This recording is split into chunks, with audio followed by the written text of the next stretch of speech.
Hello and welcome to Sporty's webinar on advanced flight simulator tips. Our presenter today is Chris McGonegle, and he is the product manager here at Sporty's Pilot Shop.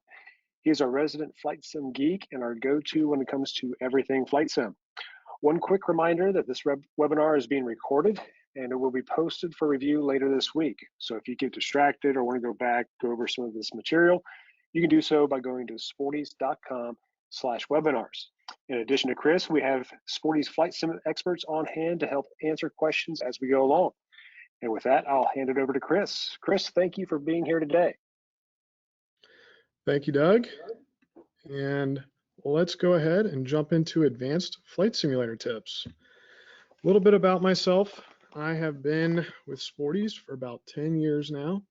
I am a commercial pilot. I went through Sporty's Academy, and I have a lot of time on a flight simulator. So I think I'm in a advantageous point to talk about today's subject material with a really focused general aviation view on it.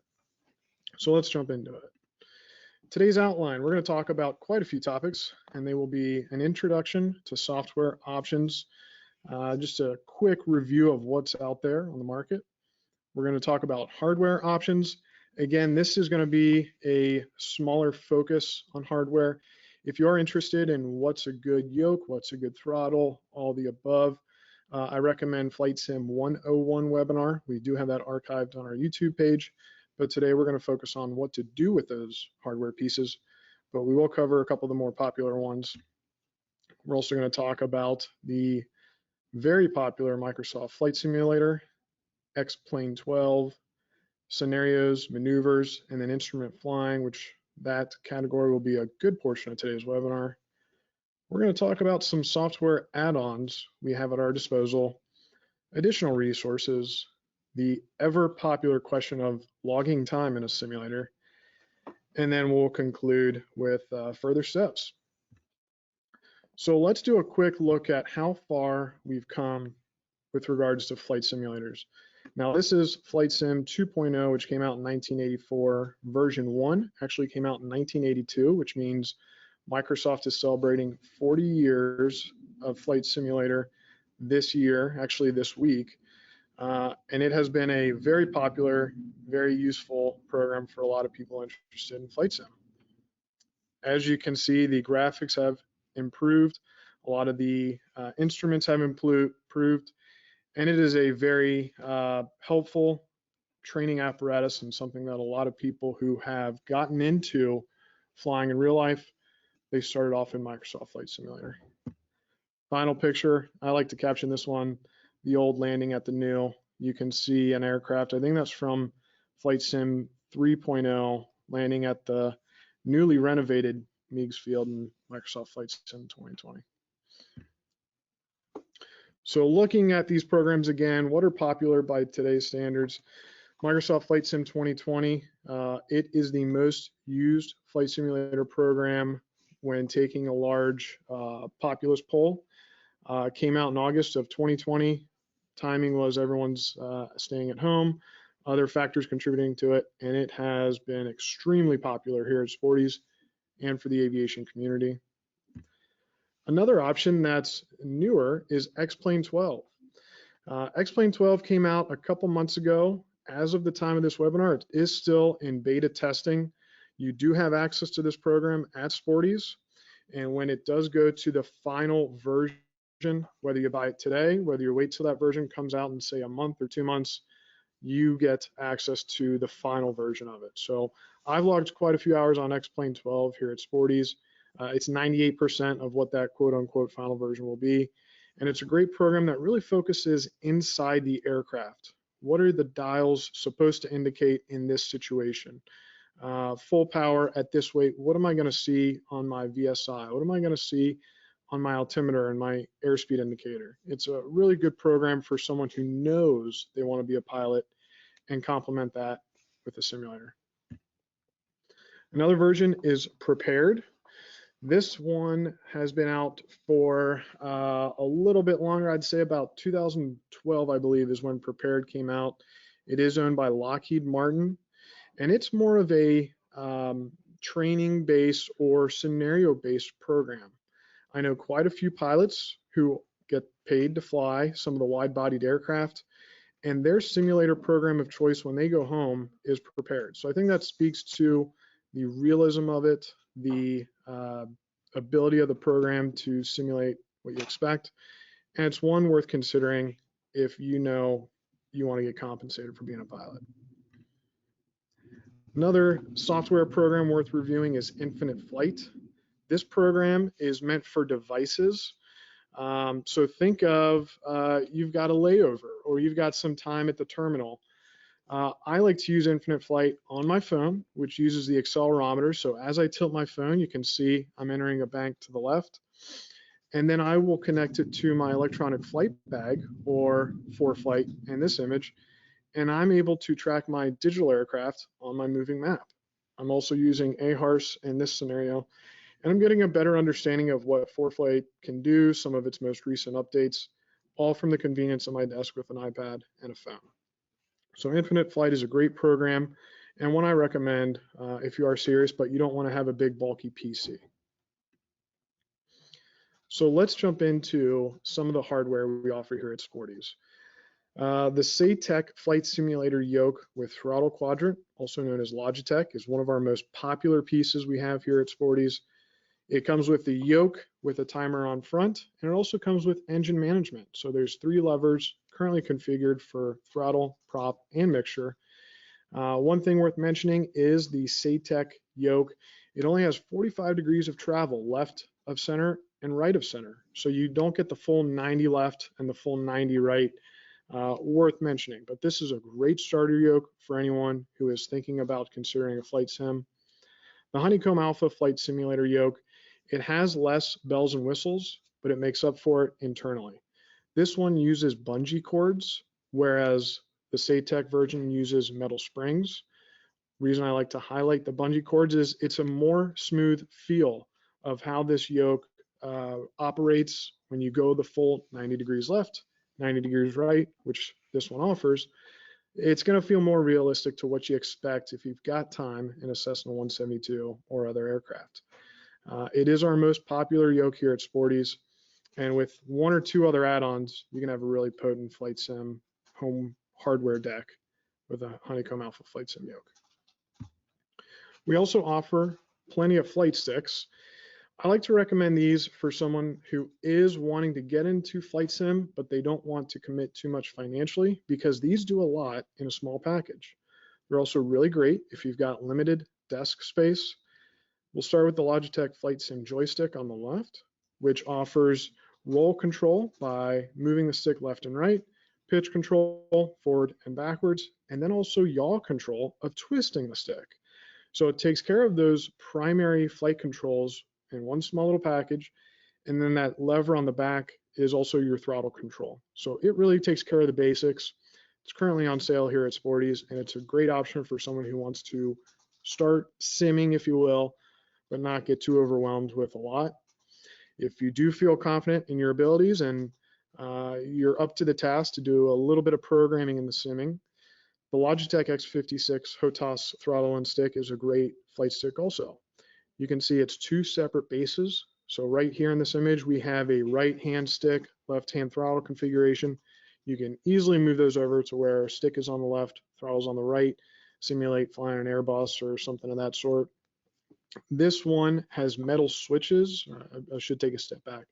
The throttle base, if you will, has metal switches, which is a unique feature to really any hardware piece I've found in the flight sim offering.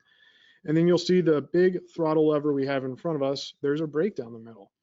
Well, there is one little pin you can slide out, and then those 2 pieces will move independent of each other. So let's say you don't want to fly a single engine aircraft, you want to jump into a multi and have a left engine and a right engine throttle control. You can easily do it with this piece. So this is a great stick to consider if that's the route you'd like to go.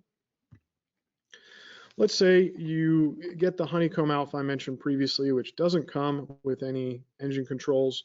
You're going to need to add some. The first option we have is the Logitech throttle, which, as you can see, is the standalone piece that came with that first yoke we talked about. Your typical 3 levers, throttle, prop, and mixture.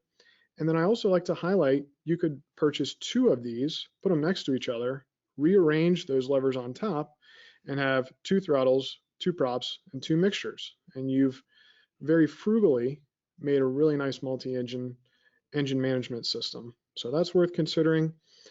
If you want to stay in the Honeycomb family, which this is, I think, one of my favorite pieces we have here at Sporty's. I use it more than any other. There's the Honeycomb Bravo throttle quadrant. Now, I went ahead and created a separate slide just for this hardware piece because there is a lot to talk about, and it's something that I like to recommend for anyone who knows they're going to be using their simulator quite a bit. The reason I like it so much is it does a lot. As you can see on the far left side, we have a gear position lever with indicator lights. We have a trim wheel on the left side. We then have the main components of this throttle lever, if you will, which is 2 levers for throttle, 2 for prop, 2 for mixture. So a total of 6, currently configured in multi-engine GA. Moving along on the bottom right, we have a tension knob. Towards the top right, there is a flaps lever. And then at the very top row of this, if you will, one of the most valuable components of the Honeycomb Bravo is the autopilot controls.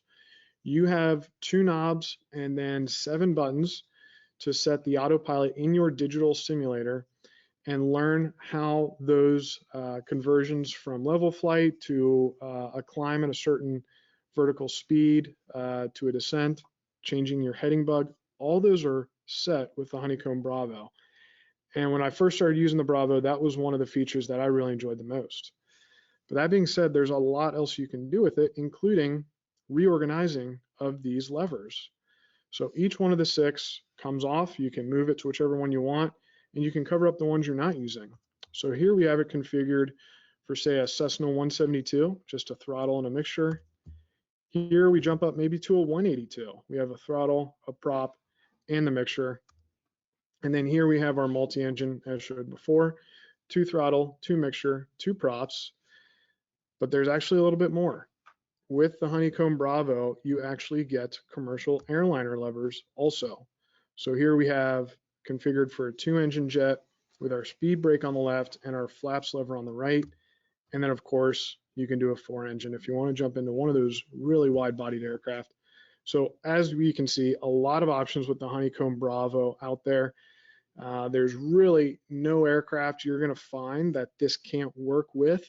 And I'm sure someone's going to point it out at the end of this one. I may have put my foot in my mouth, but either way, the Honeycomb Bravo I'm a big fan of, and I use it almost exclusively here at Sporty's. All right, so enough for loving on the Bravo. Let's move on. Here we have some flight sim rudder pedals. Start with the Thrustmaster flight rudder pedals. These are independently sliding pedals. They have individual toe brakes. So if you push on the right toe brake, it won't indicate on the left. And then you'll see a footwell at the bottom to make changes in the length of these pedals, whatever's convenient to you. And then we also have the Logitech rudder pedals, or SATEC if you will, which add on to the Thrustmaster version by adding a tension wheel in the center.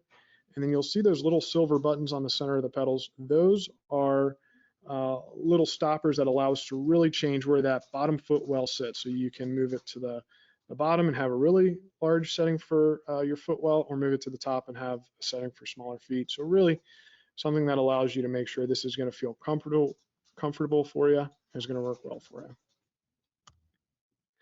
And then let's talk about a few accessories. Of course, we've covered some of the main ones, but there are so many products out there that complement a flight simulator that get browsed over.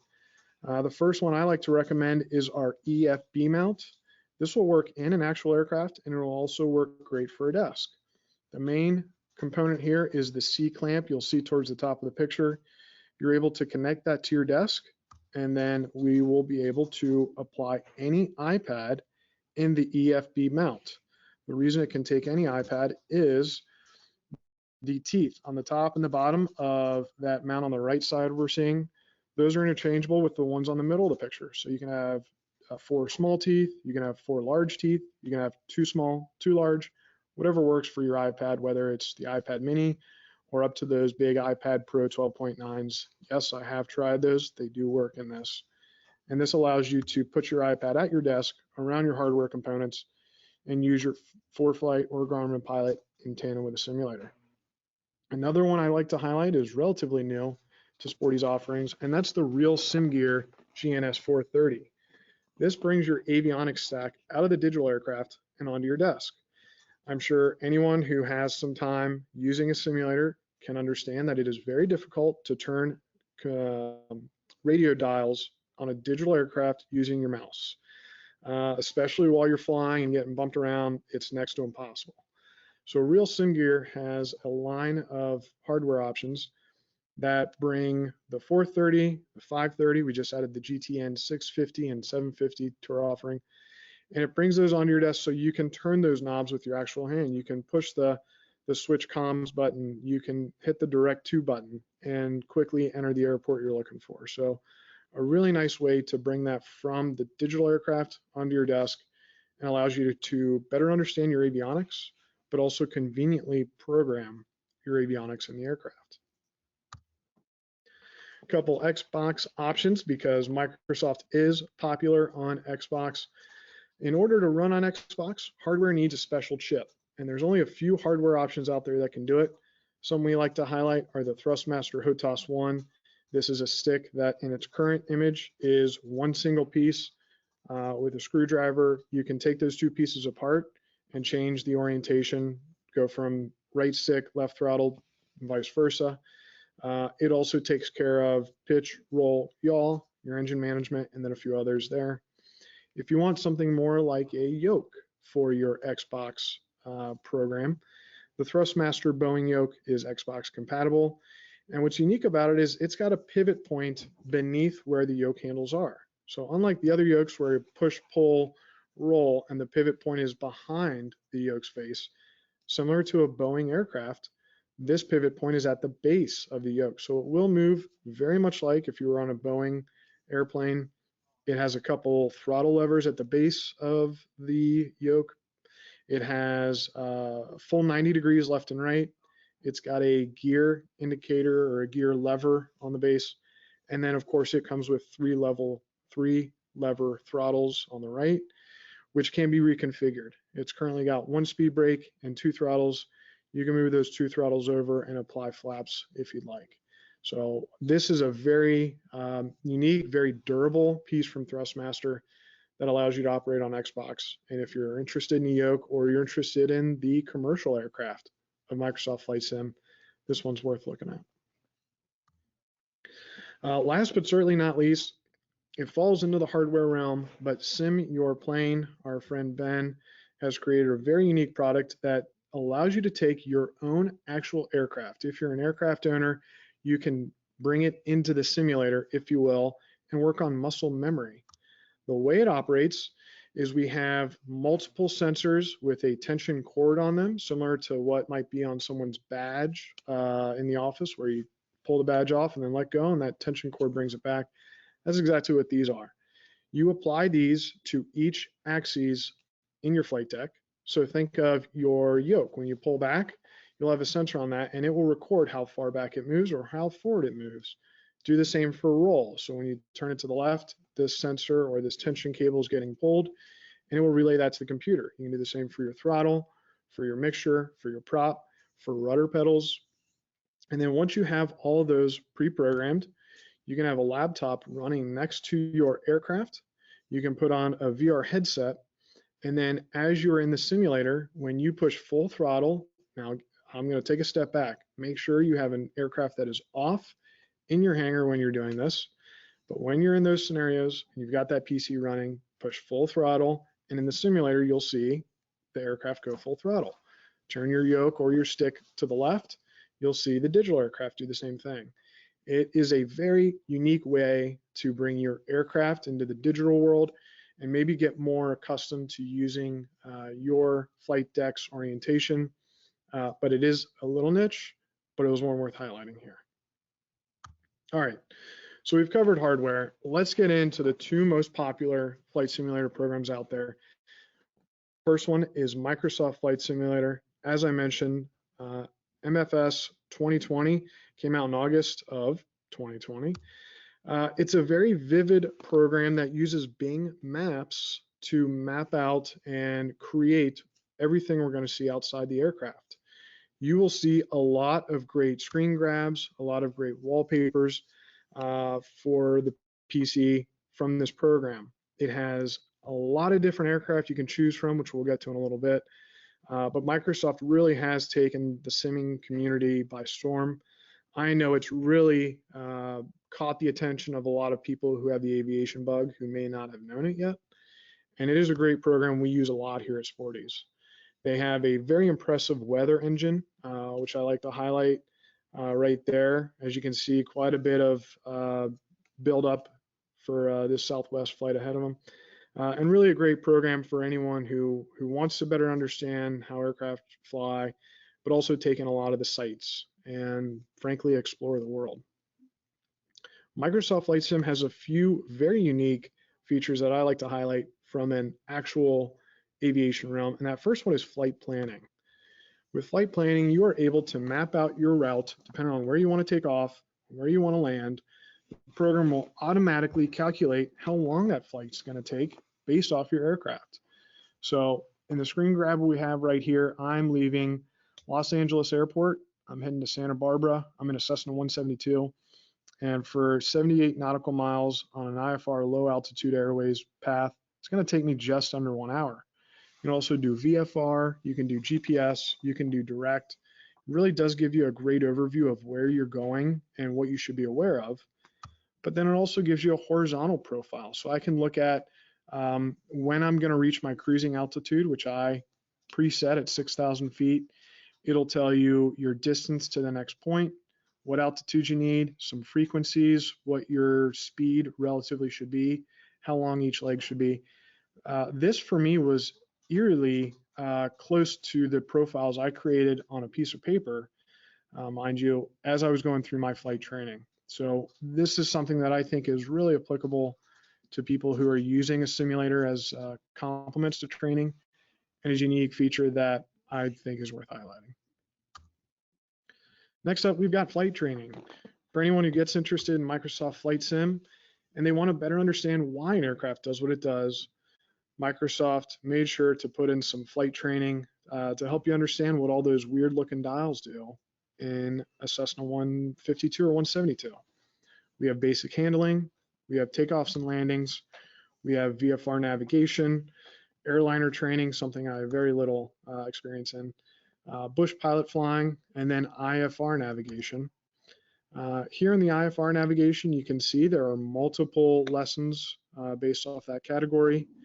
And then as I choose the VOR basics, you can see it goes even more into detail of giving you a little quick briefing. And then when you jump into the flight, it's going to talk you through what to do, what dials to change, what your G1000 is indicating, and really kind of helps you to understand what the aircraft is doing in that situation. So that's a nice little training piece for someone who maybe doesn't understand why an aircraft does what it does, but Microsoft will help you out there. Next category I'd cover in Microsoft Flight Sim is landing challenges. They periodically add to their landing challenges to keep us coming into different aircraft, different parts of the world, and different scenarios that will critique and help us to think through some challenging landings. We have famous landings, we have epic landings. Here in the epic page, you can see that there are a couple options if you want to fly the Citation into Aspen, the Cessna Caravan into Indonesia, or the TBM 930 into Courchevel in France. I'm going to go ahead and choose that option. And here we have a little briefing page of where we're landing, the type of aircraft we're in, runway length, runway elevation, and then Microsoft, for sake of competitiveness, they also put the highest scores on the bottom left. So you can look at the top 10 scores in the world.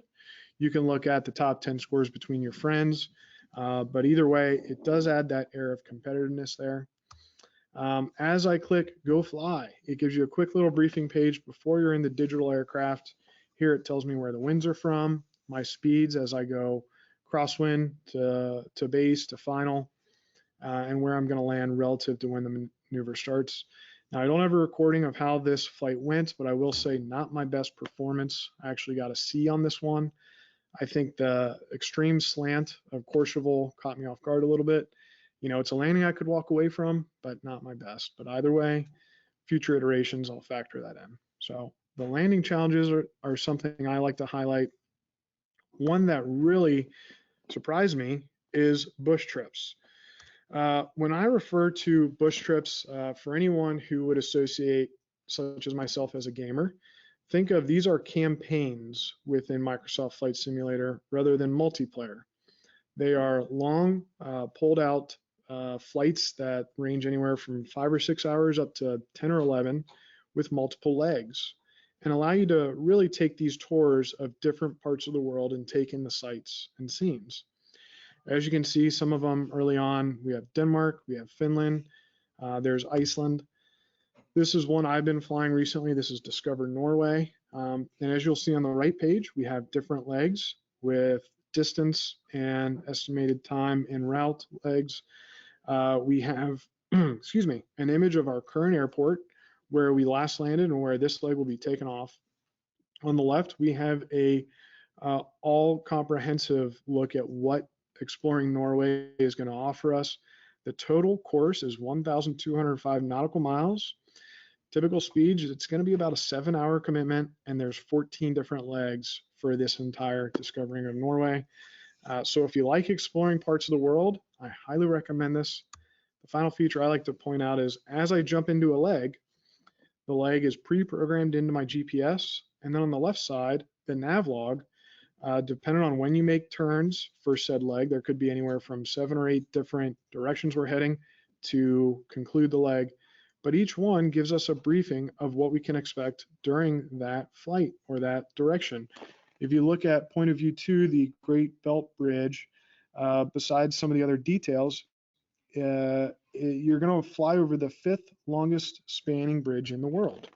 So a lot of these bush flights, I think why I like them is because it's almost like you've got a travel guide in the seat with you, pointing out details about where you're flying over and learning as you go. So bush trips are a fun feature of Microsoft Flight Sim.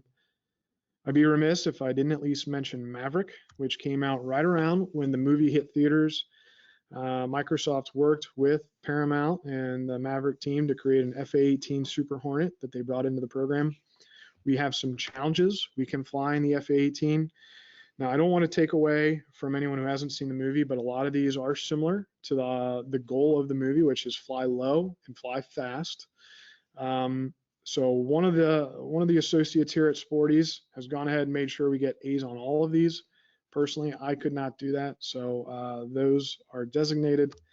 And then we also have a couple other advanced challenges if you want to do a carrier recovery landing in San Diego, or if you want to go fly that Dark Star, the experimental aircraft that was in the movie, and get up to Mach 10 in the stratosphere, you have the ability to do that too. So a fun little add-on and something fun. That takes you away from using a simulator as a tool, but let's say you're burned out and you need something fun to do. Go jump in an FA-18 Super Hornet with afterburners. As of less than a week ago, Microsoft is celebrating their 40th anniversary. They rolled out multiple new aircraft for the program. Some of these are the Airbus A310, the Jenny JN4, de Havilland Beaver. We have 2 new gliders entering the program, which is new, and those are a lot of fun to go pick up some thermals and go exploring without an engine. We have the historic DC-3, the Grumman Goose. We have the Hughes H4 Hercules, which is better known as the Spruce Goose, the Ryan NPY Spirit of St. Louis, the Textron Bell 407 helicopter. There are 2 helicopters entering the program that are very challenging for a fixed wing pilot such as myself, but still fun to explore and better understand. And then last but certainly not least, they added the Wright Flyer for the 40th anniversary. So a lot of great new content that is native to the program. You don't have to pay anything extra to get these features, and it's a nice way for Microsoft to reward their users. They also added some of the previous versions, campaigns, airports, things of that sort. As you can see, Meigs Field in Chicago has been updated and reactivated. The Charles Lindbergh flight from FS 2004 is available. We also have some other options from FSX, the Caribbean Landing, San Juan Island Run, just really a lot of fun scenarios from previous versions. One of my favorites, the Hawaiian Vacation from FS 2004. Really a nice way to spend some time on the simulator and acknowledge previous versions. Another thing I like to highlight about Flight Sim or Microsoft's Flight Simulator is their marketplace. If you want to purchase some new aircraft, some new locations, some new missions, it's all done within the program itself. There's no buying elsewhere, dragging it into a new folder, getting it lost, and then having to call someone to help you out. It's all included, so it's seamless. You click on a button, you pay for it, it gets downloaded and stored in your program, and really takes care of a lot of headache that previous versions have had. So here in the marketplace, you'll see some featured sales, some aircraft. We even get into airports, which have a list, but also a map. So let's say you fly in the Northeast area. You have a view of what airports you can pay to get the high fidelity versions. Clicking on a location tells you what the airport is, the price, and then what the rating is from other owners. So a really nice piece there. We can also do world updates. If you fly in a certain part of the world and you really want to see the France obstacles, you can go ahead and get those updated in the program. You can go ahead and get, let's see, emergency lights in the USA. There's really a lot of third-party content on here you can add to your program and make it more realistic than the base version. And those are all included in the marketplace. And then activities, we have some training scenarios, we have some jetliner flights, navigator, really a lot to do there. Let's say we want to purchase one of these jetliner flights. You know that you want to fly in Asia for a while, and maybe get your hours up. This is a way you can do it in the simulator and get a little more acquainted with the area. For instance, this one offers 20 different IFR flights. I believe it's 12 of them are going to be in the Airbus and then 8 in a Boeing 747-8. Each lesson gives you, as you see on the screen, a visual indication of where you're going to be flying, the different legs of it, and what's expected. And so it's a really nice way to say, hey, I'm going to be a commercial pilot in this part of the world. Maybe I could get a handful of those flights under my belt. This is a nice way to do that. Okay, so we've talked about all the great features and scenarios and things that are included with Microsoft Flight Simulator. Let's talk about what your computer needs in order to run the program. Now, this screen in front of us was released right as the program was coming out, so there's no new data here. The main things to recognize is if you want to aim for the recommended, the minimum specs, or the ideal specs all the way to the right, you're going to need a lot of storage, or HDD, as you see. 150 gigabytes is what they recommend. Now, the program itself does not use that, but that's the bare minimum of what you should allocate to make sure you have enough for the program, and then there's also excess just to keep your PC from really working overtime.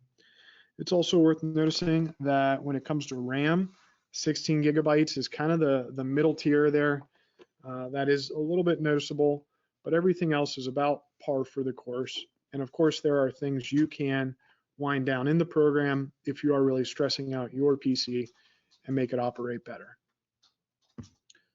All right, so we've talked extensively about Microsoft. Let's focus on the other program we're going to talk a lot about, which is X-Plane 12, the newest addition to the flight sim community.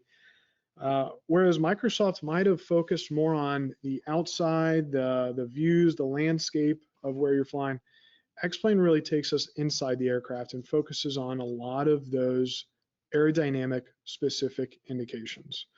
And what I mean by that is, let's say you own an aircraft, you know its performance standards on a standard day, you jump in a digital version of that in X-Plane 12, and it's going to be very close to what you expect based off your weight and balance, barometric pressure, altitude, all things accounted for. X-Plane 12 is a great program for digital pilots to see what they expect in the aircraft. Another thing about X-Plane that I recognize is approaches programmed into your avionics. They went really deep into making sure everything is accurate to what you'd expect. My canary in the coal mine is maybe picking out a lesser known initial approach fix for an approach you fly a lot. You'll find it in X-Plane 12, whereas other sim programs, you may not. So I think they really focus on that detail. And I think that speaks a lot to the program as a whole. But as mentioned, it is a very accurate, high responsive flight sim. And there are a lot of blogs written by the team over at X-Plane 12 that get into all the focus they put into all the aerodynamics, all the weather engines, everything above. They really got into the nitty gritty of it. Here is the homepage for X-Plane 12. For anyone who's used X-Plane 11, you'll see the immediate difference. X-Plane 11 had a couple blue bars and a blue screen. They now increased the user interface with a nice little aircraft ready to take off. And then we've got our 5 visual cues as to different segments. We've got resume last flight, which is pretty self-explanatory. We can go ahead and start fresh with a new flight. We can load a flight we really enjoyed and saved in the program, which is very easy to do. We also have a flight school with X-Plane, and then the internal settings. So let's jump into a new flight. If you just loaded the program and you want to go fly, here I have a Cessna 172 chosen. You'll see on the top right, I'm able to go ahead and type in what aircraft I'd like to go to. Of course, I'm going to start at India 69er or Claremont County Airport. I can choose that airport, and it'll give me a little diagram of where I am starting, what pieces of the airport I need to be aware of, things of that sort. I can quickly change which runway I'm on by either clicking on the map, or on the left side, you'll see the runways options. Another thing I like about X-Plane 12 is just as I have the option to start on the runway, I can start on a 3 nautical mile approach or a 10 nautical mile approach to runway 22 in this scenario. I like that because if you really want to critique landings, you want to practice crosswind approaches, you want to maybe throw in some bad weather and try some instrument approaches, you have the ability to quickly load on a 3 mile final or a 10 mile final for this runway. Now, again, it is a little bit of cheating because you are on center line when you start the maneuver, but it is a unique way to quickly practice a lot of approaches in a short amount of time. Let's talk about weather in X-Plane 12. So with X-Plane 12, back to my aircraft selection page on the middle of the image to the right, you'll see weather. There is a little sliding bar we can move, which will take it from clear all the way up to overcast or thunderstorms, but we can also customize it. So here we have, looking at the view, this is a clear day, so there's nothing out there. We have some pre-configured settings. We have VFR, we have VFR broken, we have cumulonimbus, some IFR situations, a lot we can pre-program. On the right side of the screen, we can get granular on atmospheric conditions. We also have the option to go ahead and pre-program the live weather. So on the bottom left, you're going to see a manual/real weather tab. And when you click on that and choose download the weather, depending on what airport you're starting at, which in this scenario is India 69er, it will pull from the internet what the weather settings are for your airport at that moment or maybe 15 minutes situation. I think this is a really nice feature if you ever have a day where the weather wasn't helpful at your airport, you didn't want to go flying, but you wanted to see what it was like to go flying in that, you can easily do that in the simulator. And then back when choosing time of day, with seasons, you know, if you're flying in November versus July, you're going to see a difference in how the trees are presented and how time of sunset, time of sunrise. You can even get into where the sun is in the sky, as well as at nighttime where stars are in the sky. So a really big step towards realism when it comes to those things. X-Plane, as mentioned, they do offer that flight school. In the flight school, we have the option of some VFR basics, tail dragger introduction, landing in a 172, and they're all graded also. We additionally have some navigation. So VOR navigation or the flying and ILS approach are some great options to critique your ability in the simulator. And then, of course, something I know nothing about, helicopter basics is an option in X-Plane 12, which does and has had helicopters in the past, worth mentioning. So let's look at X-Plane's computing requirements. I've tried to make this graph as similar to the previous one we saw on Microsoft, which goes to show Windows 10 or 11 is supported. For CPU, middle tier settings, either an Intel i3 or Intel i5. For your graphics processor or GPU, it is worth mentioning, as you'll see at the bottom, the asterisk, Intel GPUs are not supported by X-Plane 12. So worth mentioning, worth highlighting. VRAM, RAM, those are about, where'd you expect, 8 gigabytes to 24 for the really high performing PC. And then storage, as I mentioned with Microsoft, they recommend 150. X-Plane 12 is only at about 25. So for the native starting version of X-Plane 12, you can get by with a lot lower storage than you could with Microsoft. So I like to recommend, if you have got an older PC, X-Plane 12 may be the better option than Microsoft Flight Sim. Another very great piece about X-Plane 12 is it is Apple operating system compatible. So if you're like myself and you use a MacBook Pro, or if you've got a Mac desktop, it will work with X-Plane 12. And also you get a free version to test before you buy. What this version does is it downloads the entire program to your PC or Apple Mac desktop or desktop. You fly a small portion of it in 15-minute windows, and it basically tests out A, whether your PC can handle the program, and B, if it's something you're interested in. And then if you do purchase it, it basically unlocks everything that you've already installed. So I like it because you can A, get a test of what you're committing to, and then B, you can make sure your computer can run it. So that's a really unique feature of X-Plane 12 that's worth highlighting. Let's compare apples to apples here. Let's look at what X-Plane 12 requires from a computer versus what Microsoft Flight Sim compares. And as you'll see pre-mentioned, the storage is quite a bit different.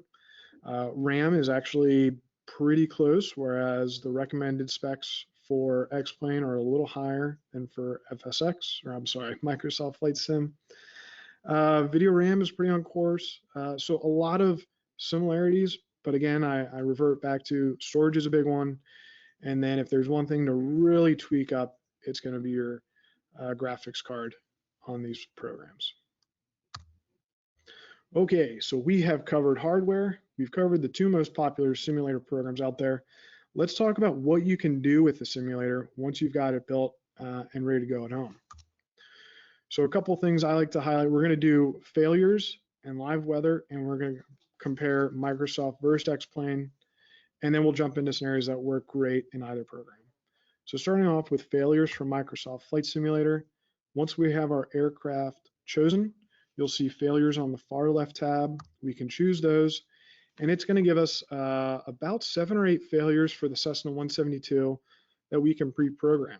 So we can see a complete failure of the engine. We can see an oil system failure, oil leak, fuel pump. There's also a fire issue, things of that sort. You can choose to turn them on, to arm them, and then put a window of will start at least 8 minutes and will absolutely happen within 10 minutes. So a window of 2 minutes there. You can pre-program those into the simulator and practice those scenarios. It's okay, but it's not great. X-Plane 12 really gets into what you can do with failures, and that's one of the reasons I like to recommend it again, is if you want to work on those or work on your checklists, X-Plane 12 gives you some more options here. So here we are on the Cessna 172 page. You'll see failures in the bottom tab. By clicking that, we now have an overview of what categories we have in front of us. We can choose a category, get into some of the subcategories. Here we have instruments, we have engine. Now I like to point out, we're not going to set a failure for the engine. We're going to set a failure for engine instruments in the aircraft. So that very challenging scenario of where your aircraft is doing one thing, but the panel says another. You have the ability to pre-program those for X-Plane 12. If we get into engine instruments, you'll see we can change the RPM settings. We can fault a couple of the other really granular things here. And each one of those, we have the option to set as failed from the get-go, failed when 2 keys are pressed, failed when we hit a certain altitude, when we hit a certain speed, a mean setting, all these things to really make it a random event rather than something we anticipate, and gives us a lot of abilities there. Another thing worth pointing out is if you look at the bottom, you're going to see there's the option to set a time between failures. Now with the Cessna 172, we've got about 572 options of what can fail. And look at that number you put in the white box as how long it's going to take for all those failures to happen. So if we want all the failures to happen in 2 hours, we're going to get, based off this scenario, about 280-ish failures per hour to hit that 500 plus version. If we want to get closer to real life thing and say 200 hours, we expect everything to happen, you're going to have only a couple per hour. If you want to take it up to it's a brand new aircraft, I want everything to happen in 10,000 hours. You have that ability to really randomize it and make it something that will challenge you, but also not be keeping you behind the airplane, if you will. But if you ever do want to get to that point where all you're doing is putting out fires, you could set it for 1 hour and have 572 failures within that 1 hour. That is not going to be a fun day, but it's going to challenge you. Let's move into live weather. Microsoft Flight Sim.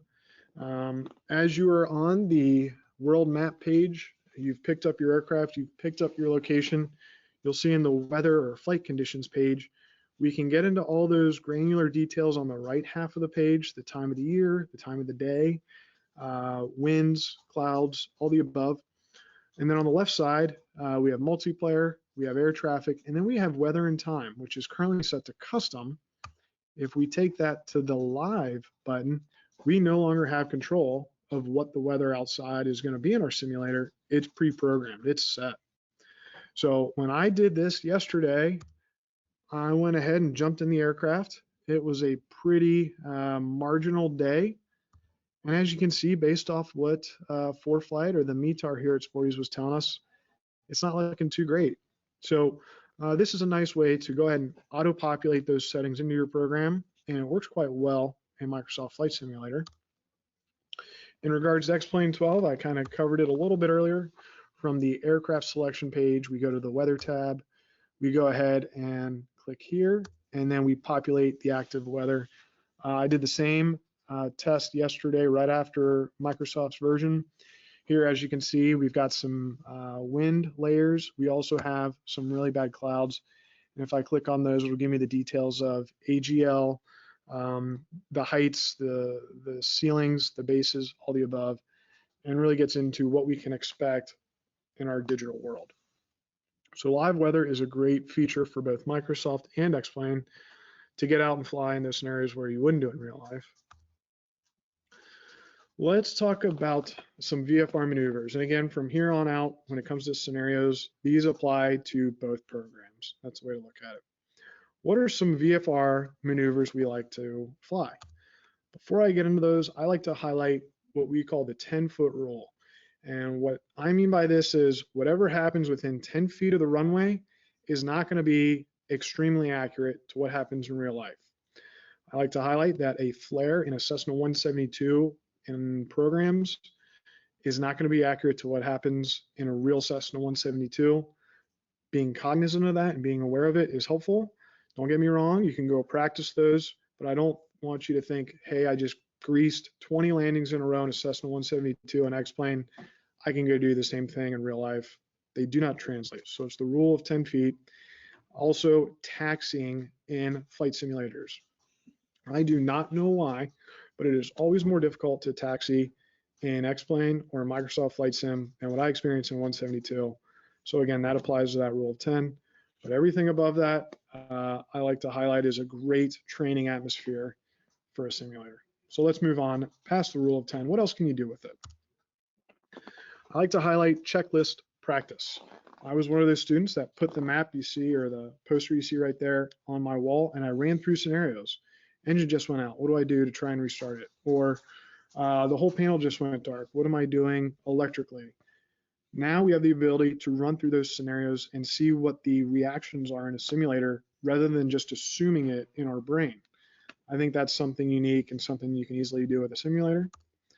We also have power on stalls. This was a scenario that when I did my training, it was guaranteed I'd get out of the aircraft with a sweaty shirt because it was stressful to me. Well, doing it in a simulator helps you understand how to have rudder control, how to pitch, how to recover, all the above, and is just one of maybe 30 great VFR maneuvers I like to recommend. Another one is VFR into IFR. This is a scenario that I don't think any pilot should necessarily practice in real life until they're instrument current or have a very good instrument understanding. So to do that in a simulator where you're flying along, it's a beautiful VFR day, and then all of a sudden a layer comes out of nowhere and you can't see the ground anymore. What do? The simulator is a great way to show you how you should approach it, how you should fix the problem, and then that way you have a better understanding if you ever find yourself in it in real life. And then another one is the short field approach and landing over an obstacle. This is a great way to better understand coming in at certain speeds with a certain headwind, how much runway does that 172 need to cover a 50-foot obstacle? Now, I'm not saying you can do it on a field that's 2,000 feet long and therefore you're eligible to fly anywhere in that situation, but it is helpful to know once you've cleared the obstacle, how does the next transition of the phase work? What do you do as you're landing? All the above, and get a better understanding of what your aircraft at certain density altitudes can do and how much runway you necessarily need. All right, so that was VFR. Let's get into instrument flying, which is, I think, one of the best takeaways a simulator can offer. I'm going to mention that when flying instrument in a simulator, it is absolutely worth connecting it to either ForeFlight, Garmin Pilot, whatever EFB you use. It's really good to have them working in tandem and better understand how your electronic flight bag operates as you fly in the simulator. Great way to better understand new features on that EFB, but also a great way to work alongside as you're flying the aircraft in challenging scenarios. We have a blog covering how to connect aviation apps with your home flight simulator, and it's worth reviewing if you do find yourself with an EFB and an at-home simulator. One of the things I'd point out in instrument flying is in-route flying. Yes, this is not the most fun. It's not going to be the most appealing, but it is something to build up your tolerance in instrument flying. Here we are just flying around, no reference to the ground, but we're getting a better understanding of our avionics. We're getting a better understanding of our aircraft at altitudes. And we also have the chance of those slanted cloud layers or other scenarios that our view tells us one thing, but the aircraft tells us another.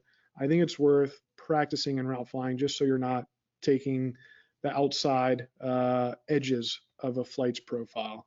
In route flying is there. And let's say, hey, this isn't challenging to you anymore. You can keep the airplane straight and level. Well, go ahead and throw yourself into an actual serious IFR situation. And I promise you, it will take a little bit of your energy. Go fly just based off instruments in the real muck in a simulator. And after a good hour flight, push away from the desk. And I assure you, you're going to feel a little more tired than when you started because you are doing that scan. You're focusing on instruments. You're hopefully working the radios, your avionics. It's a good way to strengthen that muscle of instrument flying in a simulator so that you don't have to do it in a real aircraft where you're paying a lot of money per hour. I also like to highlight course tracking. This is a way you can critique how to hold the CDI centered. For VOR basics, it was an aha moment for me once I realized that independent of where my aircraft was headed, that VOR needle was going to be at the same location, a to and a from on there. For instance, in that image we have in front of us, if that aircraft was flying southwest, but was at that exact same point, the CDI would indicate the exact same thing. It is independent of your heading. And when I realized that, I was paying a lot of money while flying an aircraft. Well, you can go do that in a simulator and get a better understanding of not just the VOR basics, but also flying a GPS, flying a localizer, things of that sort, and how you are able to use your CDIs to complement your course in a simulator. We can also work on those departures. So we can go ahead and simulate the 0-0 takeoff, where you're just keeping that center line in front of you, using your rudder pedals until it's transitioned to flare speed and taken off. This is always a challenging maneuver, and one I like to practice every once in a while, just to make sure if I'm ever there, I'm ready to go. And then, of course, you can throw departure plates on here and really get into what's expected as you transition up to the majors in aviation. You know, I don't know how often, whether it's in a 172, whether it's in a Cessna Citation, you're going to be using the full departure paths, but it is good to know how they operate, what they require, what they mean, and you can do all this in the simulator. Arrivals, let's look at the other side of that coin. A nice way to transition from en route to I'm coming into the airport, what is the recommended path? Now these usually apply to aircraft that are at those higher levels, you know, the higher flight levels, things of that sort. Maybe not for a Cessna 172, but either way, still a good thing to review every once in a while. And then instrument flying approaches. I put a couple exclamation marks here because this is one of the other big takeaways a simulator can offer. You can go fly approaches as much as you like, as quickly as you like, and critique certain scenarios and better understanding of those approaches at home, controlled, safe environment. Let's say you're going on a cross country and you're flying into a new airport, and weather, it's not going to be perfect. It could be marginal that day, but it's well within your abilities. Go fly a couple of the scenarios coming into that airport, and you will be better prepared for the verbiage, for when to turn, for the heading changes, all the above with a simulator. So if you can't tell, I'm pretty on board for using approaches in a flight simulator. A couple of these we can look at is you can go fly the old and close to being outdated NDB approach. There's still a few out there. You can go practice them yourself. We can also go fly the DME arc, keeping your distance from the VOR, the VORTAC constant. It's a fun maneuver and one I've done quite a few things in the simulator and then a couple times in real life. The one I fly the most often is the ILS approach, keeping your localizer and your glide slope as a target on CDI 1 is a step towards a game towards me, but it's also realistic to what we do in the aircraft and better understanding of those minor changes you make to keep you right on center. We also have RNAV or GPS approaches, which are going to be a lot of the approaches, if not all the approaches in the future. We can practice some visual approaches. So, you know, I'm taking a step back from instrument flying here, but there are visual approaches out there. I wanted to choose a fun one. This is an actual approach into Boston that uses lighthouses and then also an old fort, Fort Warren, as your cues for when you make changes. So I went ahead and I took that approach. I applied it on to ForeFlight and I flew this maneuver in a 172. So here we have, you can see my track. You can see as I was getting ready to turn inbound for landing on runway 33 left, and you'll see that off to my left is Fort Warren, so I should be able to see that outside the aircraft, right? Well, looking outside, there it is. I can go ahead and make that turn inbound. This is no longer the days of things that the program doesn't focus on for approaches. It had no idea I was going to do this approach this day, but yet it had wherewithal to make sure that was noticeable, and it allows us to really jump in any approach, any flight, and we'll get applicable views. Here's one outside the aircraft also, and that was in Microsoft Flight Simulator. So approaches are a really great takeaway and something I like to highlight. Let's jump into one approach. This is the Lunken ILS approach. I fly a lot here at Sporty's. It's only about 10 nautical miles away from Sporty's airport, and one I quickly practice. For this one, I was taking vectors to final. I turned in right before one of the initial approach fixes, so I came in at 3,000, quickly descended down to 2,000, and then was intercepting the glide slope. So here's my track log. Here is a closer view. And again, that's another thing that we really take away is we can critique and edit our approaches here. Here is the profile view on the bottom half of the screen showing my altitude versus my airspeed at different phases of the flight. So we can find out if once we intercepted that glide slope, did we hold a consistent approach speed or do we come down too quickly? It's really a great way to go through, find out how you flew the approach, what you would do differently, and in theory on following approaches, help to critique it. Here I am at about 1,100 feet at 90 knots approach speed. By any chance, does anyone remember what the minimum heights were for Lincoln? Now, again, I briefly showed it, so I doubt anyone would know unless you've flown there, but those are 798 feet for the ILS 21 left. So I'm only a couple hundred feet above. And here's another look at, as I flew this approach, here I am at about 880. So I'm only about 100 feet above the missed approach point, and I can just start to see that running rabbit. I can see the runway indicator lights. So I'm committing to this approach. The reason I like to highlight this is we can go ahead and critique that weather. We can take those clouds, bring them down to our absolute limits, and put us in a scenario where we might have to go around or we're just about at it, which, as we all know as instrument pilots, that's where the sweat really starts to flow. All right, so that is instrument flying. Let's talk about a couple quick unlikely scenarios, and I apologize, I am running a bit over time, but there's a lot to cover here. Unlikely scenarios, ice on wing. We can go ahead and fly that and see how our aerodynamics degrade in that situation, and also we gain a lot of weight. We can test our service ceiling, take a 172 up to 14,000 feet and see how it operates. How's the mixture working at that altitude? Full power, what can I get? Here, we're going to jump in a DA62. I like to highlight that this aircraft has a service ceiling of 20,000 feet, but then if you lose an engine, your single engine service ceiling comes down to 11. That's quite a bit. And maybe that's not going to be a problem here in the Midwest, but if you go out west, and let's say you're flying from the south side of Denver, and you're heading on over to see a few friends at Eagle County Regional, only 100 miles away, what if we're in about a third of the way into this flight and we lose an engine? And we were cruising at 18,000 feet, and now we're slowly descending to 11, which requires that operating engine at full power, perfect scenario, completely trimmed out aircraft. We might even drop down to 10. As I look along this route, I see some peaks at 14,000. I see one 14.8. I see a lot of things that conflict with our absolute ceiling here, or service ceiling.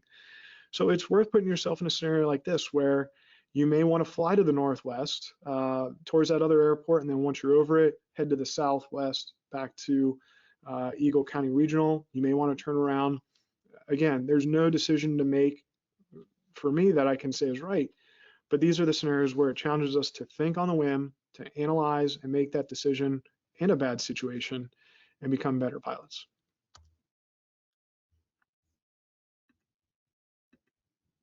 So those are some unlikely scenarios. Let's talk about some quick software add-ons. X-Plane and Microsoft Flight Sim both have a lot of great content you can bring into the program. X-Plane.org is a great location to find aircraft, helicopters, some of the older aircraft scenarios, all the above. And then, as mentioned, Microsoft Flight Sim has that internal to the program. Another add-on I like to highlight is TakeFlight Interactive, which works with both Microsoft Flight Sim, X-Plane 12, and then the earlier version we mentioned, which is Prepared. This program gives you scenarios. It will then walk you through how to fly that scenario. It will critique you on that scenario. Hey, you're a little low. Let's get higher. Or hey, you're coming in slow. Let's get better at that airspeed control. It's basically like having a digital instructor. It will then grade you on the different proponents or pieces of that flight, and then lastly give you a rounding or a complete view of how you're doing as a pilot based off time, based off phases of flight, all the above. PilotEdge, I like to highlight, if you are serious about using a simulator, then this is one for you. It focuses on communication proficiency. I myself come back from being a rusty pilot in real life, and communicating with ATC or a towered airport seemed just as daunting to me as flying a busy pattern when I was getting back into flying. PilotEdge is an avenue for digital pilots to communicate as you would in the real world. The network is organized and run by real-world ATC. It also brings a professional level of authenticity to the simulator. And in return, it requires a monthly or annual subscription because those actual ATC controllers or traffic controllers, they're off the clock, but yet they're doing their 9 to 5. So they get compensated by PilotEdge, and in return, there is a subscription. But it is nice to know you're going to talk to someone on your simulator who has the correct lingo. They're going to have that crisp, clean, quick communication skill, and it brings a level of realism into your simulator. So a good one to consider. A couple email groups we like to highlight. There is the Flight Sim Update and Flight Sim Association. Flight Sim Association offers weekly emails about what's happening in the flight sim community. And then here at Sporty's, we like to focus on a lot of the new things entering the simulation world that complement items for pilots or new hardware options out there. So that's kind of the avenue we take here. I'm going to go back a step to old school and recommend a couple books. Yes, you heard me correctly. A couple books that will work with a flight simulator. I have both of these books on my desk currently, and what I like about them is what they teach or what they instruct will work in programs outside of the ones they were printed for. So on the left, you'll see Microsoft Flight SimX for pilots real-world training. A lot of the lessons there apply to the new FS 2020 or X-Plane 12. So if you're old school like me, you like to highlight pages, you like to maybe throw a bookmark in there or slowly work through it, scenarios, challenges, etc. Both of these books are available on Amazon. And please send me an email to join the book club. Another thing is if you want ground lesson or instruction on why an aircraft does what it does, we have our private pilot learn to fly course, which will help you understand what lift, what weight, what thrust, what drag, all those things do to an aircraft. And in turn, with that knowledge, you can take it into the simulator and be a better pilot that way also. In those courses, we have created flight sim training guides. So in our private pilot course, we offer this PDF, which has 14 VFR lessons that parallel our actual training course outline guide for anyone here who goes through Sporty's Academy. So let's say you just flew a lesson, it didn't go as well, you want to go home and you want to fly that lesson again. These lessons will work in tandem with a lot of the lessons you would experience in real life airplane and allow you to critique some of those skills or errors you made. And then as of this year, we've added the instrument rating flight sim training guide. This one includes 22 lessons with 6 additional challenging approaches. It also goes in line with our TCO here, and it has live links. So as you see on that document, there's a blue link for a couple of approach plates. You can print those out and have them ready at your desk or have them open on another screen as you fly those scenarios. Let's jump into the ever popular can I log approaches at home. All right, so during the summer of 2018, the FAA announced significant changes that aim to make it easier for pilots to keep their instrument currency using an aviation training device, or ATD for short, with a Redbird TD or TD2, which as of this year incorporates pedals. It qualifies as a basic aviation training device. FAR 6151 was amended to remove any reference to a flight instructor, so pilots can do instrument flights at home without scheduling an instructor. FAR 6151 reads, a person may use time in a full flight simulator, flight training device, or aviation training device for satisfying instrument currency experience requirements, provided a logbook or training record is maintained to specify the training device, time, and the content. In addition, FAR 6157 was also amended to allow flight simulator, flight training device, or aviation training device to be used for maintaining instrument experience, which covers the familiar 6 approaches. FAR 6157 reads, provided the device represents the category of aircraft for the instrument rating privileges to be maintained, and the pilot performs the tasks and iterations in simulated instrument conditions, a person may complete the instrument experience in any combination of an aircraft, full flight simulator, flight training device, or aviation training device. So In review, you are able to use at-home certified devices with the required rudder pedals for instrument training without an instructor, and you may complete the required tasks to stay instrument current. The options we have here at Sporty's are the Redbird TD or the Redbird TD2 flight simulators. These are approved by the FAA. They are expensive, ranging from $8,000 for the Redbird TD flight simulator up to $9,000 for the TD2, which adds on to the GA settings for the TD. The TD2 features propeller control, landing gear, a couple other things internally to make it more robust. But it is one of those where if you want an at-home simulator to help log approaches, or if you belong to a flight school that wants something that can be used by students, Redbird is one of those to consider. For the sake of this presentation, we like to look at simulators more as saving time rather than logging time. For a much lower price than the ones I just mentioned, you can create a simulator at home that's going to critique a lot of scenarios, a lot of maneuvers, a lot of things you're going to do in your flying career and get you to better understand them. So we focus on using a simulator to save you a little bit of time rather than logging it. And then we also like to recommend that use it to strengthen a muscle rather than learning an exercise. I remember reading an article about how something learned incorrectly takes about 4 times as long to unlearn it than it does to have just learned it the correct way beforehand. I like mentioning that because I don't think you should jump in a simulator, go fly some certain maneuvers, and then think you can do it in the aircraft.